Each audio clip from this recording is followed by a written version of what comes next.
to another one of our series of cookery demonstrations. As you can see, we're concentrating on Christmas this week.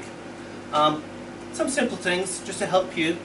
We're going to do some roast potatoes, breasted turkey because it's just easier to cook and because we're not big numbers this year. I'm going to be doing some streaky bacon and chipolata sausages. I've got a base there for the turkey, and then we're going to be doing some sauteed sprouts. Of course, you probably need some parsnips, cauliflower, and some green vegetables maybe as well. Also this year, because we're all in smaller groups, we don't have bigger people visiting us, there's going to be a lot of large turkeys around. In general, what will be popular this year is about 3-4 kilo turkeys. So if you get a turkey that's larger than that, don't worry. Email me about some ideas on it. You can cut the turkey in half, put it in the freezer. Take the legs off and use the breasts for Christmas Day and keep the legs for another day. Or if you want, what a lot of people want, that big turkey coming out of the oven still for atmosphere, because we have to still keep celebrating. Cook it, but then strip down the turkeys and put it in the freezers, so that by day, 4 or 5 Christmas, you're so bored of turkey you end up wasting it, which is silly. So what I've just done, I just want to blanch off the potatoes. I'm going to boil those for about 3 or 4 minutes. And then I'm going to take them out, refresh them with some olive oil, or I've also got some goose fat, which is probably my favourite. But while that's going on, I'm simply, this turkey, I brined it overnight in, like I said, a solution of salt and water. Again, 100 grams of salt and 1.6 kilos of water. Take it out of the water after you finish brining it and give it a good washing. So I'm just going to pop the turkey on here, simply cover it in tin foil,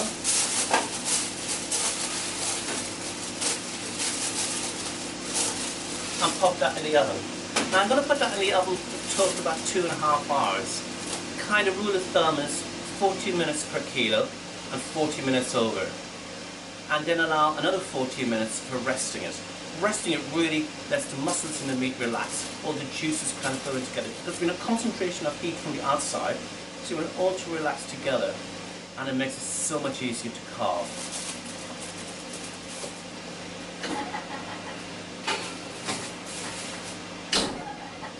And that's in an oven of about 180 degrees. I'll probably bring it down to about 106 degrees after about half an hour.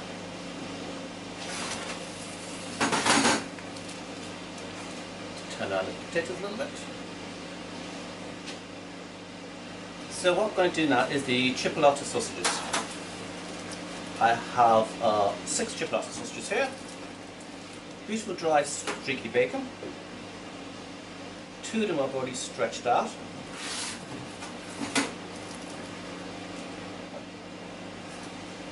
Just stretch out the bacon.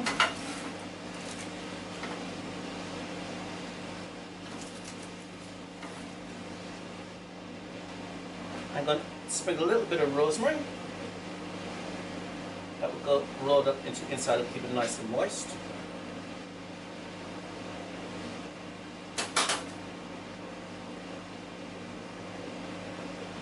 Roll the sausages.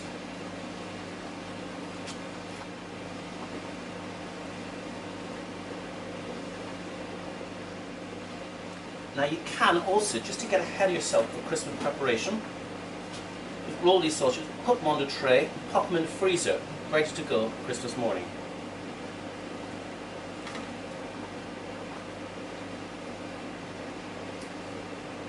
As we're rolling up, we're picking up the loose rosemary as well.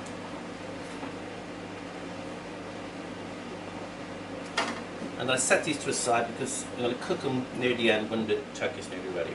We could even cook it while the turkey is just roasting. I'm going to leave that there. Fine. So in a pan here, I've got some oil. I'm going to pop the sprouts in. Lovely and hot. I'm going to saute them away. And you can see I just want to get these brown.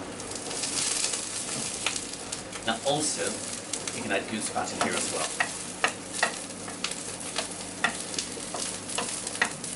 So what to do is, see it's just browning?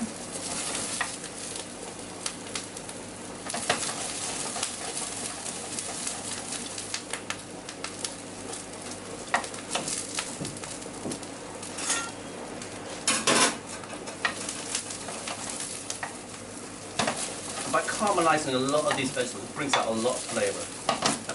Already, I'm a lover of sprouts, so already I'm smelling gorgeous things. I'm just like quite happy now, really.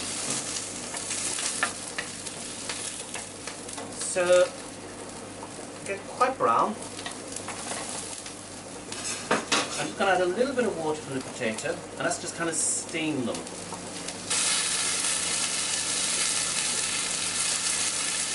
You can of course add pancetta, and add bacon here, chestnut.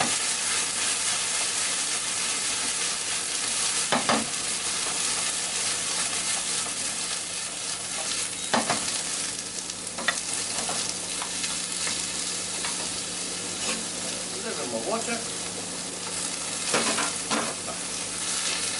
What I'm going to do, I'm going to set that to one side. In fact, if you want to even chill them down, you can put them in the freezer and again take them out on Christmas morning. But I think cook them fresh. It's like a 10-minute job, and I'm going to put a lid on that to steam them. But I'm going to leave them until the turkey is nearly ready.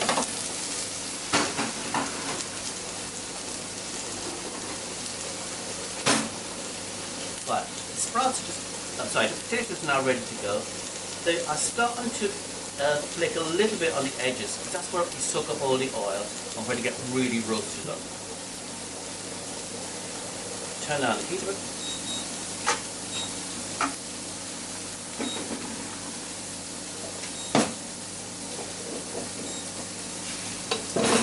Back in the pan and dry them off a little bit.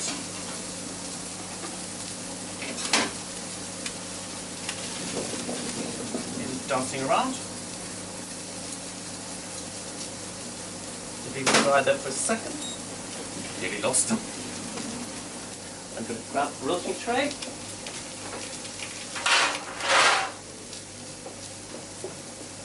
We forgot the roasting tray. And I'm going to be quite generous with the goose fat. Actually, you can use olive oil either. And pop them in the tray. Now, again, you want to do these ahead. Chill these down, put them into a plastic bag, into the freezer, and take them out the night before, back onto the tray, ready to go. So now I'm going to put those in the oven along with the turkey.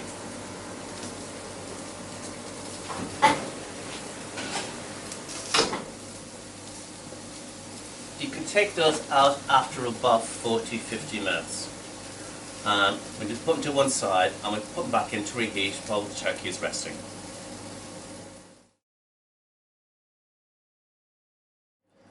So, for the stuffing, I've got one large diced onion, 250 grams of smoked bacon, got the thyme sprigs about 10-12, one orange zest. That's going to go to the stuffing. It's not going to taste very strong of orange, but we'll keep that nice lightness to it. About 20 grams of butter, one egg and 100 mils of milk, just to put in the moisture, and 250 grams of breadcrumb. There's no actually sausage meat in this because we've gone a bit away from traditional stuffing, and that's why we need the eggs, just to help it bind it together. So we're going to start off by frying off the smoked bacon.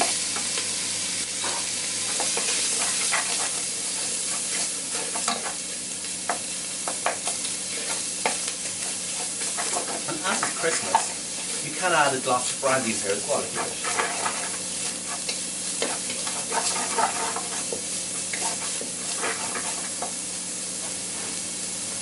Add in butter. You can add more oil rather than the butter, but I think the butter gives lovely richness. Diced onion.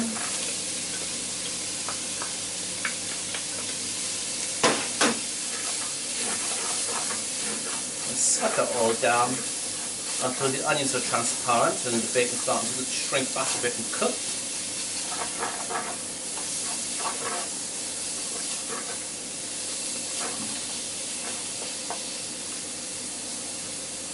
Again, when we finish doing this stuff, and we're going to roll it and put it in the oven, we can do this in advance. Just roll it, chill it down, and then pop it in the freezer until you want it. Defrost it the day before you need it. It's going to take about 30-40 minutes in the oven.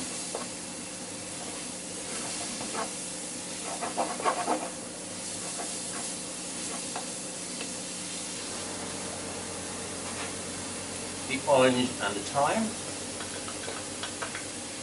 And already get the beautiful smells of smoked bacon. And now we're going to add the thyme. It's going to give you like, oh, this is Christmas.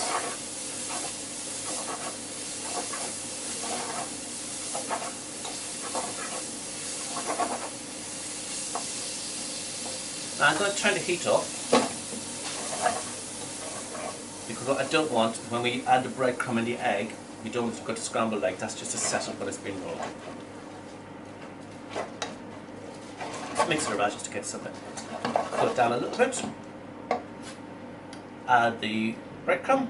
Now these are white breadcrumb. You can use wholemeal if you wish. Give it a little bit of a nutty flavour if you use wholemeal. Good mixing around.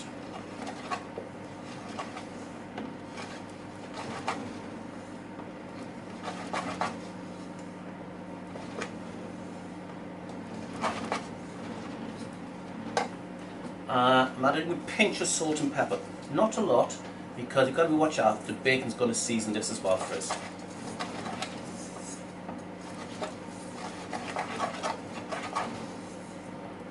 And then the 1 egg and 100 ml of milk.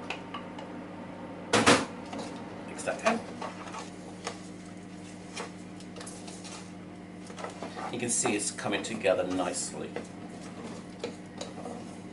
You just want enough egg just to hold it together. And some greaseproof paper, tin foil,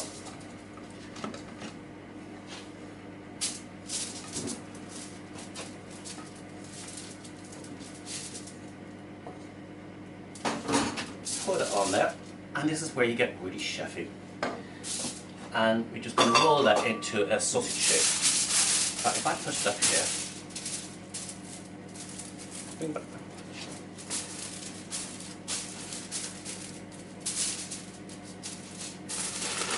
Roll it around, get it relatively tight, and this is going to secure it together.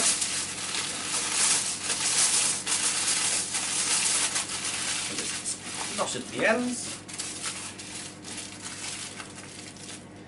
And now that's ready for the oven. That's going to go in the oven for about 40 minutes. And also, like I did say, at this stage you can just chill it down in the fridge, cook it in advance, put it in the freezer, and put it straight in the oven. So a lot of people ask, how do you know your turkey is done? I swear by these meat temperatures probes.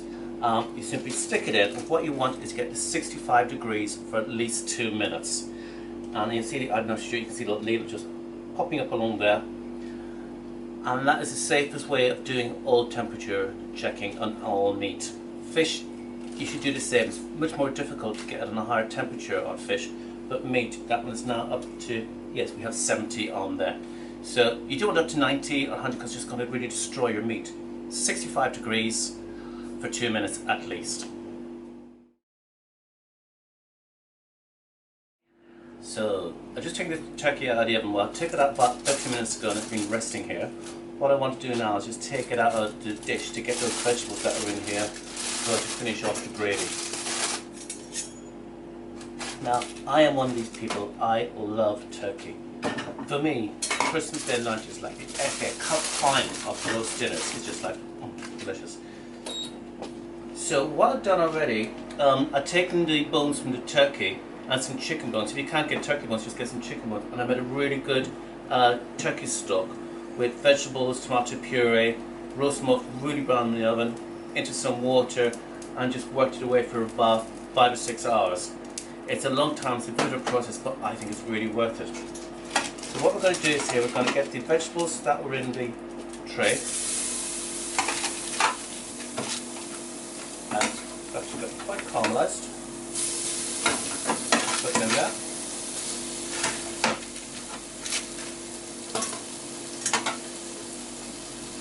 Glass that off with red wine. Reduce that.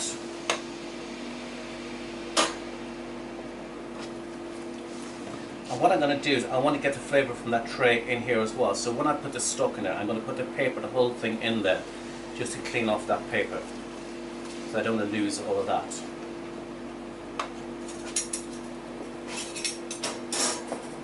So just reduce that red wine out of it. I'm just going to slowly start adding some heat back to these sprouts that we did a while ago.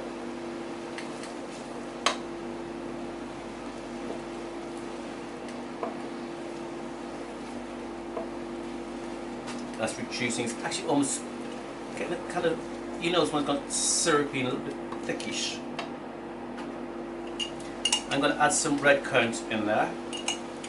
The red currant, the sweetness of the red currant is going to counteract the tomato that I've got in this stock.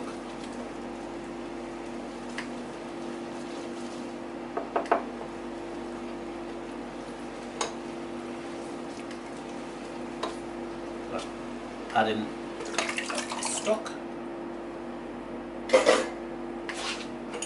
Bit more red currant.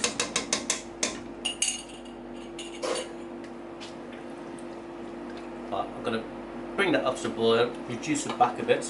I'm going to try and get this as much as possible in there as well.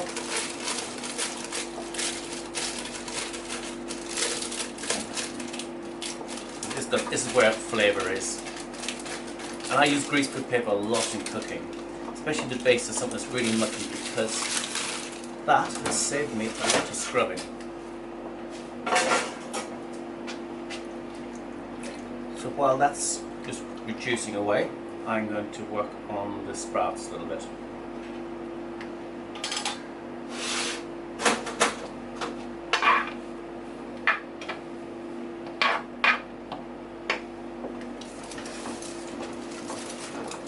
Prepare the turkey, and I've got the stuffing ready.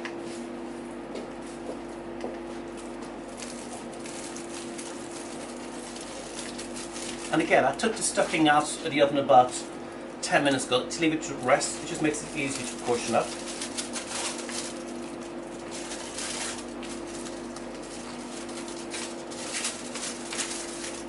It's still very hot. Inside it is that greaseproof paper. I'm going to do that there. Don't worry if you think the turkey is going to cook. This turkey's now been out of the oven, like I said, now about 35 minutes, and I still put my hand on there. I cannot keep my hand on there for very long. It's very hot. People think it's going to go cold. It won't.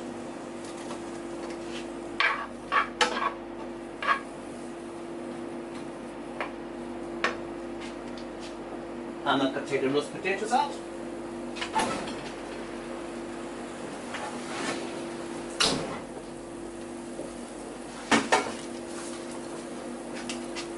So the gravy is boiling away and reducing lovely. Now it's going to thicken it up a little bit with some cornstarch, just to give it a little bit of body. That's it. But it's got a lovely dark colour already.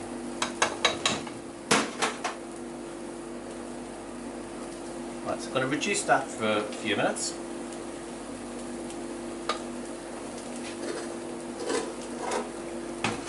And then we're going to strain the whole thing into another saucepan. So the sprouts are beginning to sizzle.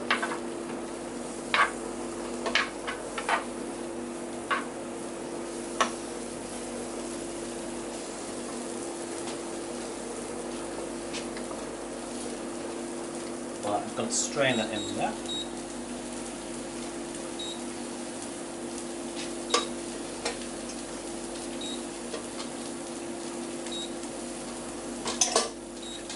And put it back on the heat.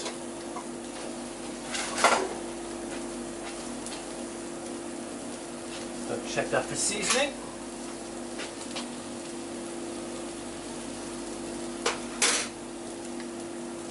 It's okay actually, just as it is, because we had seasoning coming from the turkey, from the vegetables, that's in the stock that I made. That's okay. Right. For the turkey.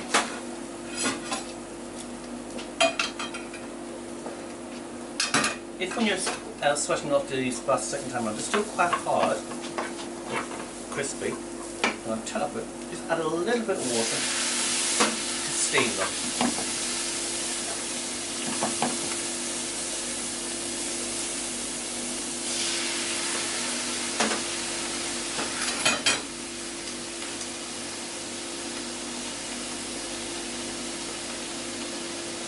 Now, a lot of people don't like turkey because they think it's dry.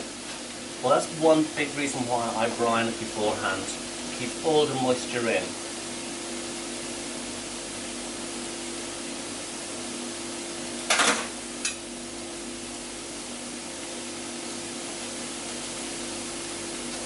And what you have here is a rather moist turkey breast. And the breast meat can be a little bit dry.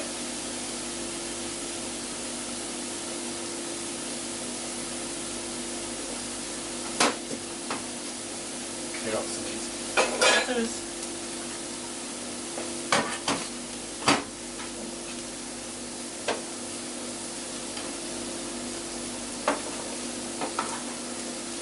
Couple of roast potatoes.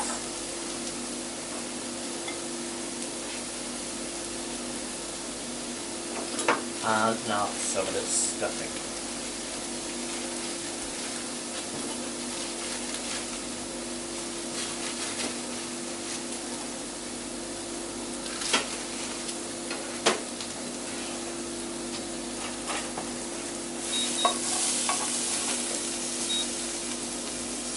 You can smell the herbs coming from the stuffing.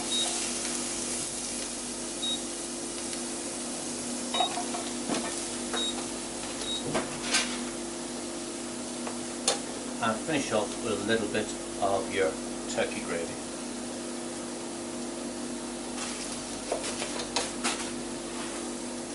So, I hope you enjoy your Christmas dinner as much as I will.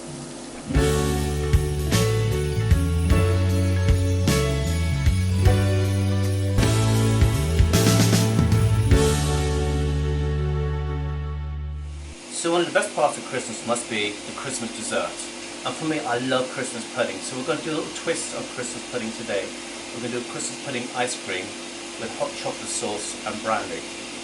So we've got some 560 ml of water, and I'm going to add 250 ml of sugar. Again, I'm using the fructose sugar. I'm going to make that into a syrup.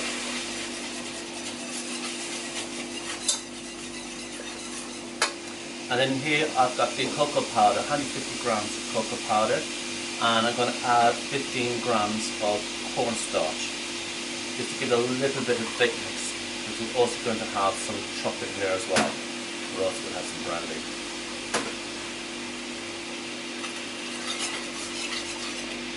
While we wait for that just to boil up, just talk you to dessert. That is a sweetener I've been using, it's a fructose sweetener. Custard. Let's not slave too much over Christmas. This is a tub of custard I bought off the shelves in the supermarket. Ice cream is a custard base. Christmas pudding. Okay, I bought the Christmas pudding, and I'm going to add some brandy to it because a little bit of extra brandy is always nice. And I previously just chopped that up. So now we've got the syrup boiling. Mix these two together.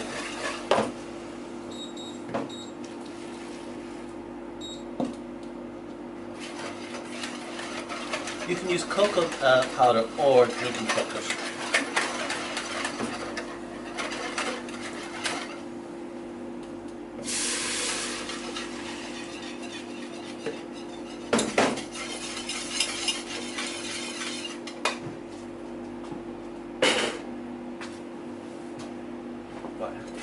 And that's just going to thicken up a little bit and turn it down low. While that's happening, it's so simple. Christmas pudding.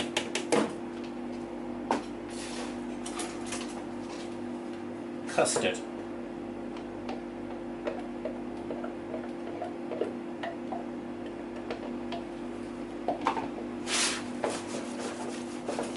Give it a mixing around.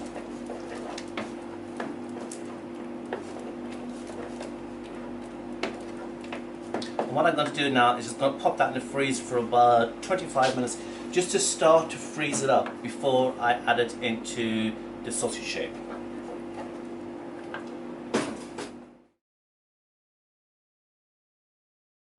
So, back to the Christmas pudding ice cream. It's just been in the freezer long enough to go a little bit kind of mushy, for want of a better word. so that I can handle it, so I can shape it up into what we're going to do as a sausage shape. In order to do that, I'm going to slightly dampen the table, and that's going to help the cling wrap to stick to it.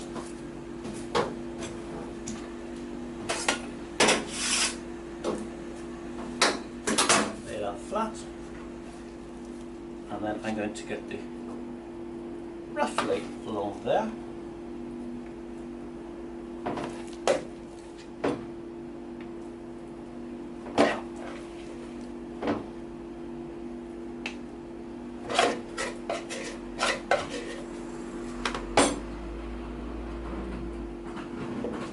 And the reason why I wet the table is just so that when I'm going to pull the cling wrap, I'm going to pull against it. So I'm going to roughly shape with my hands. Now I'm going to pull. It's just a move, otherwise it just slip on this table. Roll it along, and then I'm going to continue rolling it, and that's going to get a nice cylindrical shape. And I'm going to pop it in the freezer, best overnight until it gets nice and frozen.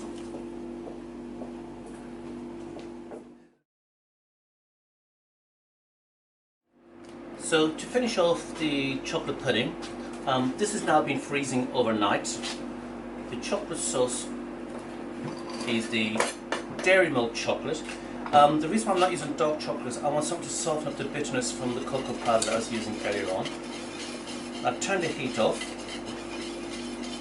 I'm going to whisk in some of the brandy. While that chocolate is melting down, I'm just going to portion the Christmas pudding ice cream.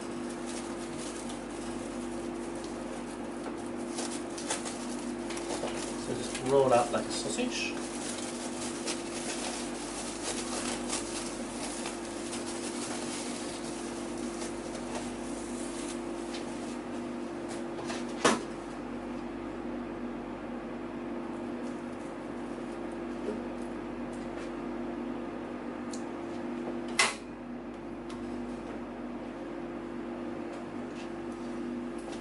I'm going to have to have some raspberry sauce.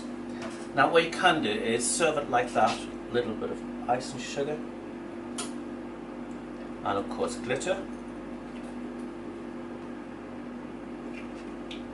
and perhaps put the chocolate sauce into a jug and serve it at the table. But what we're going to do, I'm going to show you, because it won't make ice cream, the hot chocolate sauce, it'll start melting away a little bit. And that just makes a slightly different alternative to dessert for Christmas Day. Hope you enjoy it. And if you want to see any of my recipes or any questions, I still love to see all your pictures and your ideas and what you've done. So let me know at mark@chefsonaMove.org.